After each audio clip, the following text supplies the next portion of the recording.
Help us grow our ego, and like and subscribe. After nearly 50 years of hiding, Leatherface returns to terrorize a group of idealistic young friends who accidentally disrupt his carefully shielded world in a remote Texas town. Welcome back, guys. I'm Eddie. I'm Jit. And I'm Moose. And today we're reviewing Texas Chainsaw Massacre 2022, directed by David Blue Garcia. Follows the lives of four influencers looking to create new life in a Texas ghost town. It's a really big change from the first plot of the Texas Chainsaw movie, where they were just on and about. What was the plot? I don't know. They were just in a van, right? They just ran into some hillbillies, I guess. Do slashers really have a plot? It doesn't need a plot? Not really. No, right? Well, I wouldn't say this has a great plot, in my opinion. But this movie had many good ups and downs, and I feel like it's different from the typical slashers that we're so used to watching, such as Friday the 13th or Nightmare on Elm Street. I'd actually think it reaches so much into that old slasher genre. That's why I like it so much. Yeah. That's why it worked so well for me, in my opinion. I mean, I thought it was a blast, you know. What more could I ask for? Like, we never really had like a crazy all-out Leatherface, and we got that here. One thing it really did well was it humanized the villain. Like, it made you really feel for the villain at the start, and the kills were pretty creative as well. Well, that's a recurring thing where, you know, they're trying to humanize a lot of villains, like Cruella, Joker. Yeah. The whole thing with the requels. Oh, you know, yeah. And then calling it Texas Chainsaw. That's it. Yeah, and bringing back legacy characters. Honestly, there was no point in bringing this character back, because was she even memorable to any of you guys in the first one? She survived. Besides knowing her name, she was. What is she her served. name? She, Sally. Oh, okay. She I served thought it the. was Sarah. No, she served the purpose for that movie in particular. Yeah. And it works well in the ending and all that. Yeah. But to bring her back, I did not really care. They tried to Jamie Lee Curtis her. Yeah, they gave her like a shotgun, and apparently now she's a badass or something. Like, she invented the final girl trope, didn't she? Like, I mean, I think she's iconic for that. But She's iconic, yeah. Well, let's get into characters. Any memorable characters? There were no memorable characters besides the influencers who came on the bus and were like, make any wrong move and you're canceled, bro.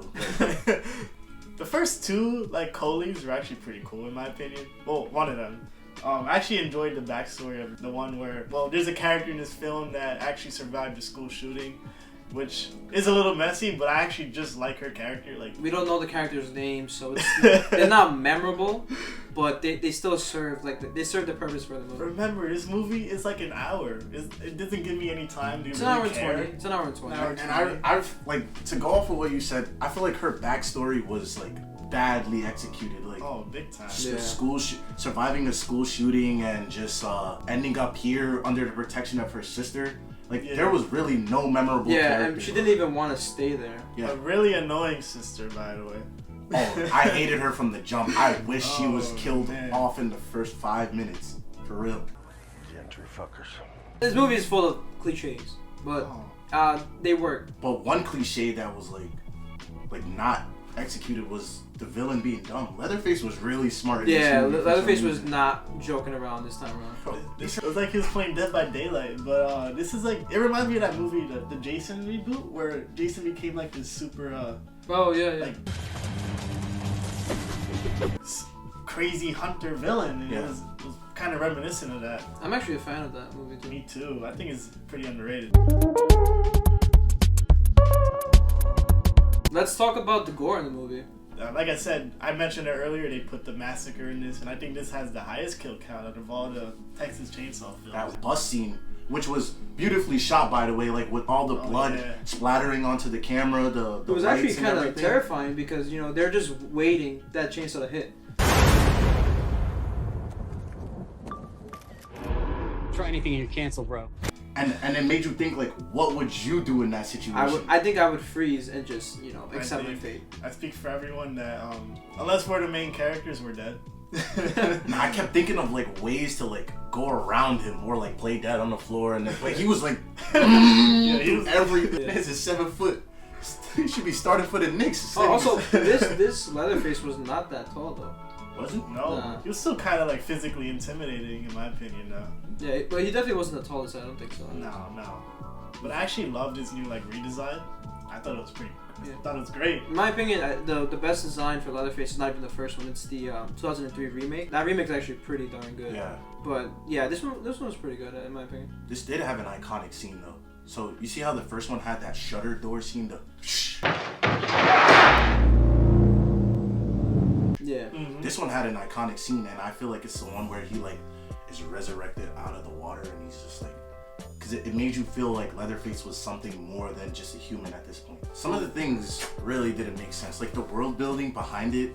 Like, I guess they were trying to build a world, literally, by like The whole plot was, somehow these college kids were bought a town. Yeah, they were gentrifying the Texas ghost town. Gentry fuckers. But like his mom telling him, "Don't go in my room," before she dies, and then he's like, and then gets the chainsaw. Is like, I mean, it's pretty funny that one Confederate flag caused this whole movie. yeah, Yeah, pretty much. I'm not even lying. like the villains of this movie were literally the main characters, because she actually owned the house, She and did. they forced her into her death. Well, I guess our characters were technically the villains in that aspect. Yeah, This movie has a lot of those like in-your-face themes. Like they're pretty obvious to pick up on. Yeah, pretty on the nose, kind of like Don't Look Up. Yeah. I really don't like that in a slasher though. Yeah, Like it's- trying to force feed us political shit in a slasher, Yeah. when the main purpose of a slasher is to just take my eyeballs, glue them to the screen, and like watch people die. Yeah, that's what I want my slashers to be. I mean, he literally kills cancel culture in this movie. Like, like that was the whole bus scene. That was great though. It was awesome, but it's just like, it's like the themes of this movie are just kind of stupid. What would you guys rate this movie? It's not too bad. It was also not great, but I actually found a great time just watching it. It's not for everyone, and a whole bunch of people hate it. But I actually found myself enjoying it in the end, and I would give it about a 3 out of 5. Yeah. See, I was agreeing with you, but after we like just discussed all of this, I'm giving it a 2.5 out of 5. Like, this movie was bad. That's fair. I mean, I mean, it like- served everything I wanted a slasher to be, and in the end, I looked across all of that, and I didn't even care. I turned my brain off. I had fun with this film. It was just like I said, it was a boatload of fun. I'll probably rate it higher than these guys and give it a 3.5. Well, if you find a boatload of fun, a whole bunch of influencers dying, then this Yeah. is the movie for you. Well, I don't care about the influencers. I just want to see Leatherface go ham, and I got that.